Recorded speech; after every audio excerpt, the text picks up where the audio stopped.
행복하게 사는 게 예배를 소중하게 여기는 거라고 믿어요. 하나님 앞에 늘 예배하시면서 예배를 통해서 힘을 얻으시고 또 예배를 통해서 많은 은혜를 얻으시는 여러분들 되기를 바랍니다. 사람들은 누구나 새해가 되면 새로운 마음을 갖고 또 다짐합니다. 결심해요. 아마 여러분들 가운데도 2020년 새해를 맞으면서 여러 가지 다짐들을 하신 분들이 많을 거라고 생각이 됩니다. 올해는 뭘 해봐야 되겠다 이런 결심들을 아마 많이 하셨을 텐데, 근데 사실 시간이 지나면서 그러한 결심들을 우리가 다 이루면 좋은데 그러지 못할 때가 너무 많다는 거예요. 그래서 작심삼일이라는 말 하지 않습니까? 작심삼일로 끝날 때가 굉장히 많다는 것이죠. 자, 그런데요, 이 작심삼일로 끝나지 않고 우리가 목표를 달성할 수 있는 비법이 하나 있어요. 그게 뭔지 아십니까? 어떻게 하면 될까요? 작심삼일이 안 되게 하려면 방법은 3일마다 계속 결심을 새롭게 하는 거예요. 3일은 지키니까 3일 하고 또 다시 결심하고 또 3일하고 또 다시 결심하고 또 3일하고 그러다 보면 언젠가는 목표를 이룰 수 있지 않는가 그런 생각을 합니다. 그러나 우리가 이렇게 작심삼일이 되더라도 새해가 되었을 때 새롭게 결심하고 또 그것을 실천하려고 노력하는 것, 이건 정말 중요한 거라고 생각이 됩니다. 새로운 삶에 대한 결단과 실행이 우리의 인생을 더욱더 활기차게 만들어주고, 그리고 마침내 그것을 이루었을 때 우리 안에 정말 큰 기쁨과 보람을 주기 때문에 그렇습니다. 사실 문제는요, 새로운 삶을 위해서 이러한 새로운 시작을 할 때 무언가 좀 해봐야 되겠다고 하는 그런 아무런 결단이나 다짐조차 하지 않는 것, 사실은 이것이 우리에게는 더 큰 문제라고 생각이 돼요. 그래서 2020년이 이렇게 시작이 되었기 때문에 여러분들 마음속에 올해는 정말 내가 예배를 더 철저하게 드려야지 이런 다짐도 하시고, 정말 예배 시간 빠지지 말아야지 이런 다짐도 하시고, 더 열심히 기도해야지, 말씀도 읽어야지 이런 다짐들을 하시고 또 그것을 실천해 나갈 수 있는 여러분들이 되기를 바랍니다. 우리가 이렇게 결단하지 않고 다짐하지 않으면요, 실천할 게 사실 아무것도 없어요. 이게 뭘 해야지, 결단을 해야 그래도 뭔가 좀 실천을 할 텐데, 결단하지 않으면, 다짐하지 않으면 그러한 것들이 없다는 것이죠. 근데 이렇게 결단한 것이 없으면 어제나 오늘이나 사실 별반 다를 게 없습니다. 사실 생각해 보면요, 2019년 12월 31일하고 2020년 1월 1일하고 뭐가 다르죠? 사실 똑같은 거 아닌가요? 그냥 우리가 구분하기에 연도가 바뀌었을 뿐이지 사실 그날이나 이날이나 다를 바가 없다고 하는 것입니다. 그러나 그냥 우리가 그렇게 생각하면서 뭐 오늘이나 어제나 내일이나 다 똑같이 이렇게 생각하고 그저 그렇게 살아간다면 우리의 인생에는 발전이 없을 것 같아요. 오늘 우리가 오늘보다 더 나은 내일을 위해서 그렇게 살아가려면 날마다 결심하고 또 결단하고 그것을 이루어가기 위해서 애쓰는 그러한 노력들이 반드시 있어야 되리라 믿습니다. 어떤 사람이 새해가 되어서요, 다이어트를 하겠다고 결심을 했어요. 근데 다이어트를 하겠다고 결심을 했기 때문에 뭐 식사량도 줄이고 또 열심히 운동도 합니다. 근데 그렇게 열심히 다이어트를 하는 중에 간식으로 치킨과 피자를 먹을 일이 생겼어요. 여러분, 이 사람은 어떻게 해야 될까요? 자기가 다이어트를 하겠다고 다짐을 했기 때문에 그 다짐한 것 때문에 먹을 일이 생겨도 그래도 절제하고 좀 먹더라도 줄여서 먹고 이렇게 하지 않겠습니까? 그런데요, 예를 들어서 정말 다이어트가 진짜 필요한 사람이 있다고 생각해 보세요. 근데 이 사람은 다이어트를 해야 되는데 다이어트를 하려고 결심을 하지 않아요. 그냥 아무런 생각도 없어요. 만약에 그런 사람에게 이렇게 간식 먹을 일이 생기면 어떻게 될까요? 아, 좋다 하면서 열심히 막 먹게 되겠죠. 근데 그렇게 먹으면 그것 때문에 나에게 어떤 일이 벌어질지 이런 것들은 전혀 생각하지 않는다라고 하는 것입니다. 성경을 보니까요, 이스라엘 백성들이 바로 그와 같았다는 생각이 들어요. 이스라엘 백성들이 그랬다는 것이죠. 출애굽이라고 하는 새로운 출발을 하는데, 애굽에서 그 애굽을 벗어나서 새로운 시작을 하는데 이 이스라엘 백성들에게는요, 아무런 다짐이나 결단도 없이 애굽에서 나왔다고 하는 것입니다.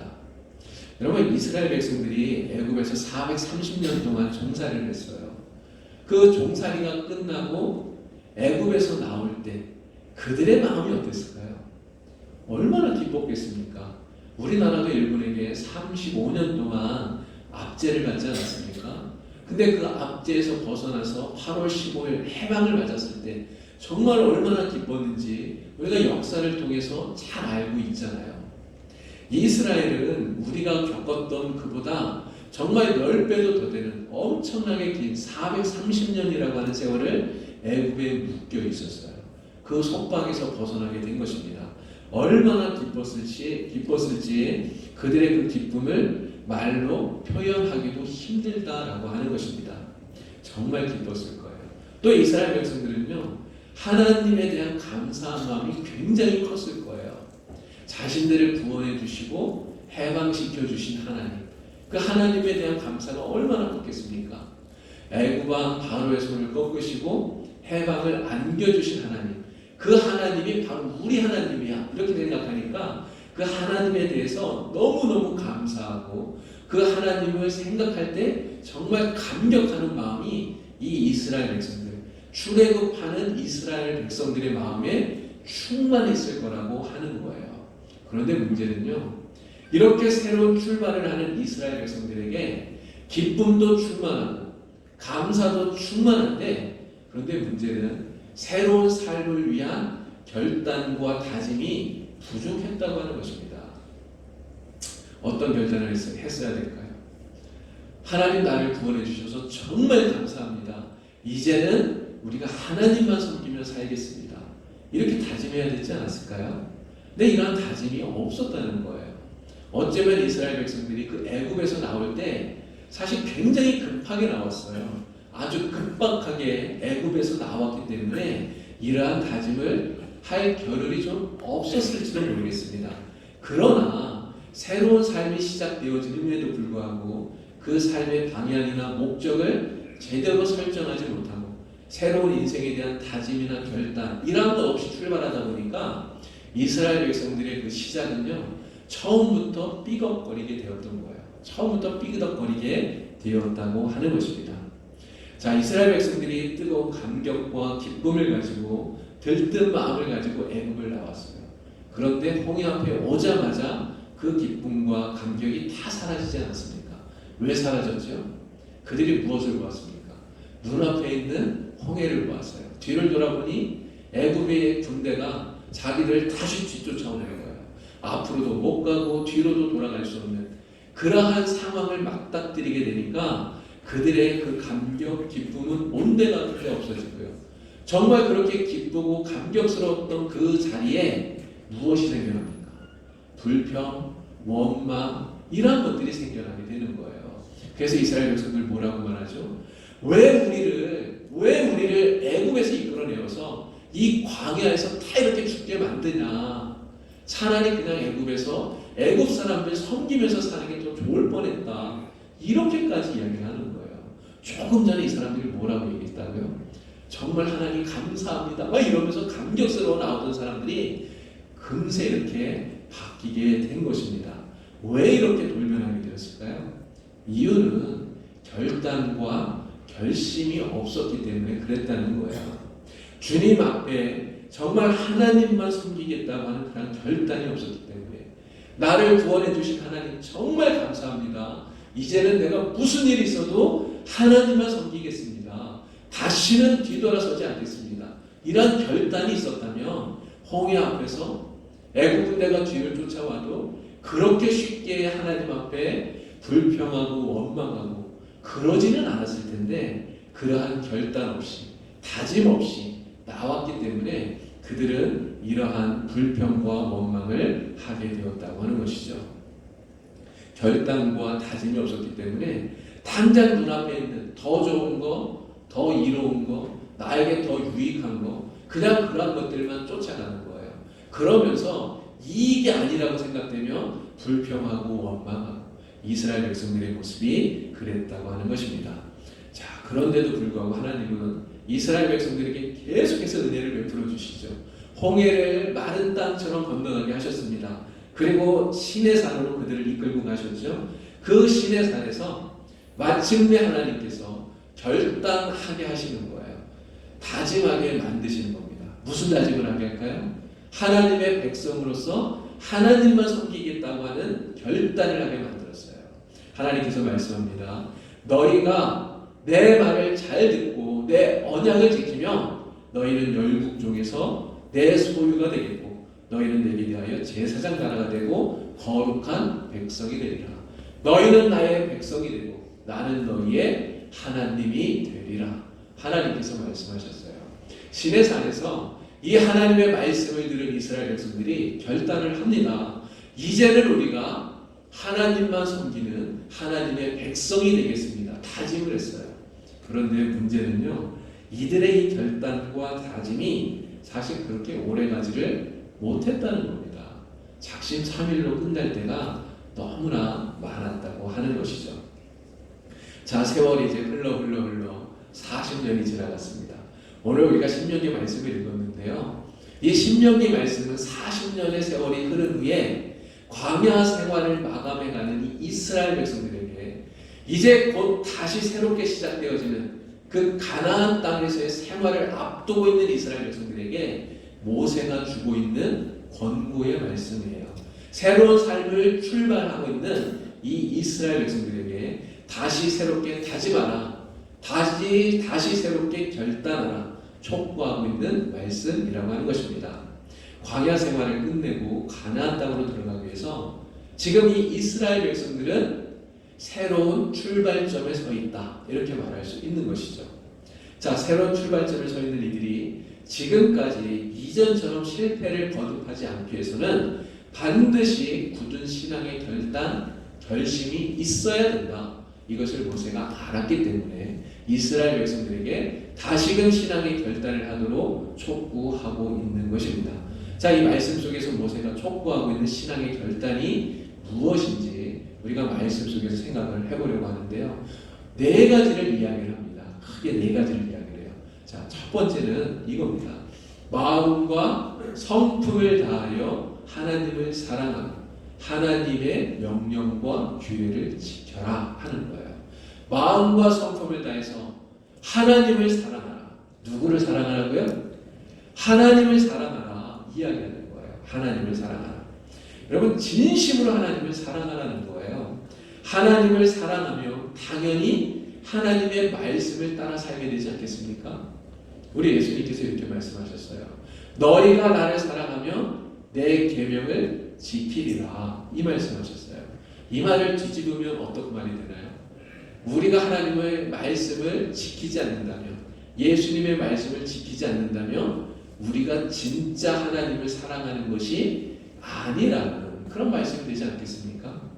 여러분, 사람들이 왜 하나님의 말씀을 무거운 짐으로 생각할까요? 왜 하나님의 말씀이 무겁다고 그렇게 느껴질까요? 하나님의 말씀대로 살지 못하는 이유가 뭘까요? 진정으로 하나님을 사랑하지 못하고 있기 때문에 그렇다는 것입니다. 그러나 오늘 우리는 정말 마음으로부터 하나님을 사랑할 수 있는 그러한 성도가 다 되어야 됩니다. 모세가 지금 그렇게 하라고 촉구하고 있는 거예요. 마음과 성품을 다하여 하나님을 사랑하라. 하나님을 사랑하라. 그리고 하나님의 명령과 규례를 지켜라. 오늘 우리에게 주는 신앙의 촉구인 줄로 믿습니다. 여러분 모두가 다 하나님을 마음으로 정말 진심으로 사랑하는 우리 성도님들 다 될 수 있길 바랍니다. 둘째는요, 하나님의 택한 백성답게 겸손한 모습으로 하나님을 기쁘시게 하면서 살라 말씀하고 있습니다. 하나님이 우리를 택하신 건 우리에게 어떤 조건이 있어서 그런 것이 아니잖아요. 늘 말씀드리지만 우리가 뭐 잘난 게 있기 때문에 하나님이 야 그래 너는 내가 구원해 줄게 이렇게 말씀하시는 게 아니에요. 우리가 아무런 자격도 없고 아무런 조건도 없는데 여전히 죄인으로 죽을 수밖에 없는데, 그런데 하나님이 우리를 사랑해 주신 것입니다. 하나님이 먼저 우리를 사랑해 주신 것이죠. 그리고 우리를 구원해 주시고 우리를 택하셔서 자녀 삼아 주신 것입니다. 그리고 우리를 그렇게 자녀 삼아 주신 하나님께서 우리에게 말씀하시는 거예요. 이제는 하나님의 자녀답게, 하나님의 구원받은 백성답게 살아라. 우리에게 말씀하고 있는 것입니다. 거룩한 모습을 가지고 살라고 하는 것이죠. 그런 거룩한 모습을 통해서 하나님을 기쁘시게 하는 백성이 되어라. 우리 주님께서 말씀하고 계시는 것입니다. 모세를 통해서 오늘 우리에게 주시는 신앙의 촉구인 줄로 믿습니다. 오늘 우리를 하나님의 자녀로, 하나님의 백성으로 삼아주셨는데 오늘 우리가 그렇게 살아야 되잖아요. 정말 하나님 자녀답게. 자녀가 부모의 이름에 먹칠하면 그러면 안 되잖아요. 오늘 우리가 세상에서 살아가면서 우리의 모습 때문에 하나님이 영광 받으셔야지, 오히려 하나님의 얼굴에 먹칠을 한다면 그것은 진정한 그리스도인이라고 말할 수 없는 것입니다. 저와 여러분은 정말 하나님의 자녀답게, 하나님의 백성답게 살아갈 수 있기를, 그래서 우리 하나님을 기쁘시게 하는 우리 성도님들이 다 될 수 있기를 바랍니다. 세 번째는요, 하나님과 같이 사랑과 긍휼을 베풀면서 섬기는 삶을 살라고 권면하고 있어요. 하나님은요, 가난하고 도움이 필요한 사람, 외면하지 않으시는, 긍휼이 많으신, 정말 사랑이 많으신 분이 우리 하나님이십니다. 하나님의 사랑을 받은 우리들 역시 그렇게 살아야 되는 것이죠. 하나님의 도움이, 하나님처럼 도움이 필요한 사람들을 외면하지 않고 그들을 향해서 우리가 받은 그 사랑을 다시 나누어주는 이러한 삶을 살라고 우리 하나님이 오늘 우리에게 다시금 새롭게 결단을 촉구하고 있는 것입니다. 하나님께서 이렇게 말씀하셨어요. 땅에는 언제든지 가난한 자가 그치지 아니하겠으므로 내가 내게 명하노니 너는 반드시 곤란한 자와 궁핍한 자에게 내 손을 펼지니라 말씀하고 있습니다. 사람들은요, 대부분이 손을 펼치는 것보다 오므리는 것을 좋아해요. 자기에게 끌어모으는 것을 좋아합니다. 내가 더 많이 가지려고 하지 남에게 더 많이 베풀려고 하지 않아요. 그러나 우리 주님의 삶은 그렇지 않았습니다. 우리 예수님은 어떻게 사셨죠? 내 것을 챙기셨나요? 주님은 한 번도 내 것을 챙긴 적이 없어요. 정말 예수님은 모든 것을 다 아낌없이 주시고 베푸시고 나누시기만 하셨습니다. 심지어는 자신의 생명까지도 그렇게 주셨잖아요. 오늘 우리가 그 주님의 사랑을 배워서 우리 하나님의 마음을 가지고 사랑을 베풀고 이웃에게 나누면서 긍휼을 베풀면서 살라고 말씀하고 있는 것입니다. 오늘 저와 여러분이 정말 우리 주님의 사랑을 가지고 이러한 사랑을 베풀 수 있는, 나눌 수 있는, 그래서 우리 하나님의 기쁨이 되는 우리 성도님들이 되기를 간절히 바랍니다. 네 번째는요, 오직 하나님만 섬기면서 하나님을 친근히 알아, 이렇게 말씀하셔요.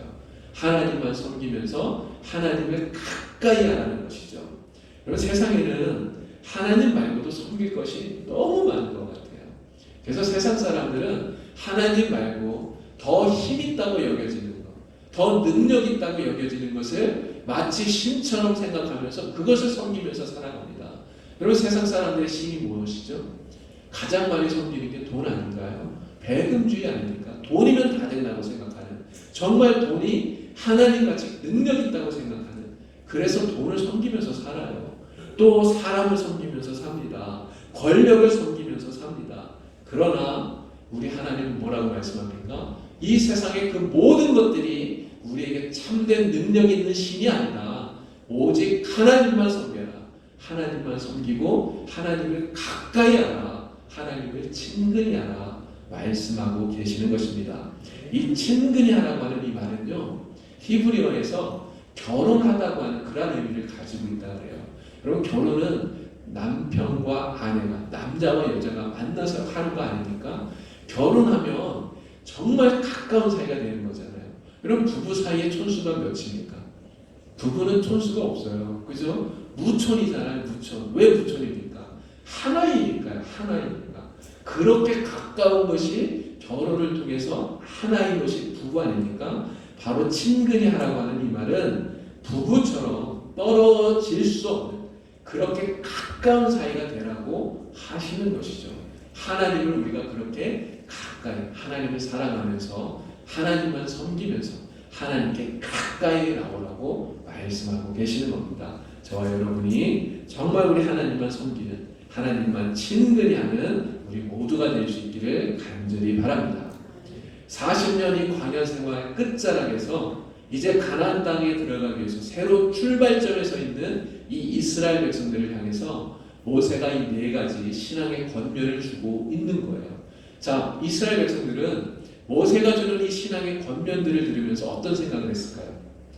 그들은 그들의 마음을 다시금 다잡는 시간이 되었습니다. 그들의 마음속에 굳은 결의를 다졌다는 거예요.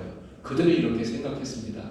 이제는 정말 진짜 하나님만 사랑해야지. 이제는 정말 하나님 백성답게 살아서 하나님을 기쁘시게 해드려야지. 이제는 정말 하나님처럼 사랑을 베풀면서 살아야지. 이제는 정말 하나님만 섬기면서 하나님께 꽉 달라붙어서 살아야지. 이렇게 다짐을 했다고 하는 겁니다. 여러분, 지금까지 우리가 지나온 시간 이렇게 쭉 돌이켜보면요, 사실 이스라엘 백성들이 광야에서 그랬던 것처럼 우리에게도 부족했던 모습들이 정말 많습니다. 하지만 지나간 시간들 아무리 부족했다 하더라도 그걸 우리가 어떻게 할 수가 없어요. 지나간 시간을 바꿀 수 없잖아요. 이미 지나간 과거는 과거인 것입니다. 그러나 우리가 다 지나간 것은 바꿀 수 없지만 앞으로 우리에게 다가오는 시간들은 우리가 바꿀 수 있어요. 내일의 시간은 바꿀 수 있다고 하는 것입니다. 오늘 내가 어떻게 하느냐에 따라서 내일 나의 모습이 완전히 다르게 바뀌어질 수 있다고 하는 거죠. 2019년을 보내고 2020년을 시작한 우리들 역시 새로운 출발선에 서 있는 사람들인 것입니다. 2020년이 새로운 출발점에 서 있는 우리들 역시 모세가 이스라엘 백성들에게 주었던 그 권고의 말씀을 들으면서 오늘 우리도 새롭게 다짐할 수 있는 그런 성도들이 다 되어야 될 줄로 믿습니다. 네 가지 권고의 말씀들 여러분 기억하시기 바랍니다. 올해는 정말 하나님만 진심으로 사랑해야지. 여러분 다짐하시기 바랍니다. 올해는 정말 하나님 백성답게 살아서 하나님 기쁘시게 드려야지. 다짐하시기 바랍니다. 올해는 정말 하나님처럼 사랑을 베풀면서 살아야지. 다짐하시기 바랍니다. 올해는 정말 하나님 섬기면서 하나님께 꼭 달라붙어서 그렇게 살아야지. 여러분 다짐하시고 정말 그 다짐처럼 올 한 해 하나님께 가까이 나가는 여러분들이 되기를 바랍니다. 비록 이것이 작심삼일이 돼도 괜찮아요. 아까 말씀드린 것처럼 사흘 후에 다시 또 결심하면 됩니다. 또 결심하고 또 하면 됩니다. 자신을 돌이켜보면서 새롭게 결단하고 의지를 다지면서 하나님을 사랑하면서 살아가는 여러분들 되길 바랍니다. 날마다 결단하고 실천함으로써 올 한 해 하나님의 백성으로서 정말 하나님을 기쁘시게 해드리는 우리 봉산교회 모든 성도님들 되기를 우리 주님의 이름으로 간절히 축원을 드립니다. 기도드립니다. 하나님 아버지, 주님의 은혜를 감사합니다. 2020년을 우리가 이렇게 시작을 했습니다. 이스라엘 백성들처럼 오늘 우리가 다시금 새로운 신앙의 결단과 다짐을 가지고 이 한 해를 시작할 수 있도록 주님 도와주시옵소서. 올 한 해 더욱더 주님 사랑하게 하시고 더욱더 주님 기쁘게 하여 주시고 이 주님처럼 사랑을 베풀면서 또 주님과 친근히 하면서 살아갈 수 있는 저희들 되도록 성령님 인도하여 주시옵소서. 예수님의 이름으로 기도드리옵나이다. 아멘.